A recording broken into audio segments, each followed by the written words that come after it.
নমস্কার। DA hike, সরকারি কর্মচারীদের মহার্ঘ ভাতা মামলা মার্চে সুপ্রিম কোর্টে শুনানির সম্ভাবনা। জিতলে কত শতাংশ ডিএ মিলবে কর্মীদের? সাম্প্রতিক প্রকাশিত এই প্রতিবেদনটি আমরা বিস্তারিত জেনে নেব।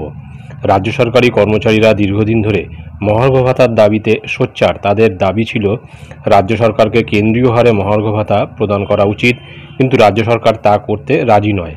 রাজ্য সরকারের মহার্ঘ ভাতা মামলা মার্চ মাসে আবার শুনানির জন্য আসতে পারে। মামলাটি শেষবার তৎকালীন বিচারপতি ঋষিকেশ রায় এবং বিচারপতি এনভি ভাট্টির বেঞ্চে শুনানি হয়েছিল। এবার ডিএ মামলাটি নতুন বেঞ্চে উঠতে পারে। বিচারপতি ঋষিকেশ রায় 31শে জানুয়ারি 2025 তারিখে অবসর গ্রহণ করেছেন। তাই ডিএ মামলার বেঞ্চে আবার পরিবর্তন করা হবে।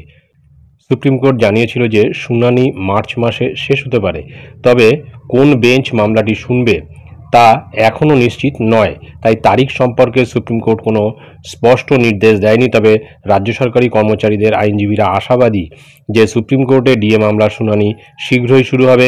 তারা বলছেন যে শুনানির জন্য খুব বেশি সময় লাগবে না। 2022 সালের 18ই নভেম্বর থেকে সুপ্রিম কোর্টে ডিএ মামলা চলছে।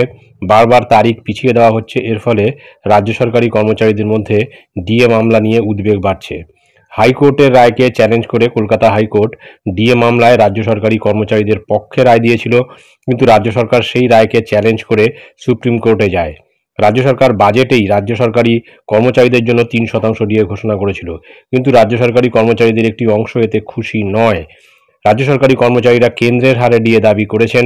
কেন্দ্রীয় সরকারি কর্মচারীরা বর্তমানে 53% হারে ডিএ পাচ্ছেন। অতএব ডিএতে পার্থক্য বর্তমানে 35% হবে। সুতরাং বোঝা যাচ্ছে যে ডিএ মামলাটি কিন্তু মার্চ মাসেই শুনানির একটা সম্ভাবনা দেখা দিয়েছে। এখন বেঞ্চ পরিবর্তন হচ্ছে, কেননা একজন বিচারপতির 31শে জানুয়ারি 2025 তারিখে অবসর গ্রহণ করেছেন ঋষিকেশ রায়। বিচারপতি ঋষিকেশ রায় কিন্তু অবসর গ্রহণ করেছেন, তাই জন্য ডিএ মামলার বেঞ্চ কিন্তু আবার পরিবর্তন হওয়ার সম্ভাবনা রয়েছে এবং মার্চ মাসেই কিন্তু ডিএ মামলার সম্ভাব্য শুনানি হয়েও যেতে পারে। তো এটাই ছিল গুরুত্বপূর্ণ আপডেট ডিএ মামলার সংক্রান্ত, যা আমি আপনাদের সঙ্গে শেয়ার করলাম। ধন্যবাদ।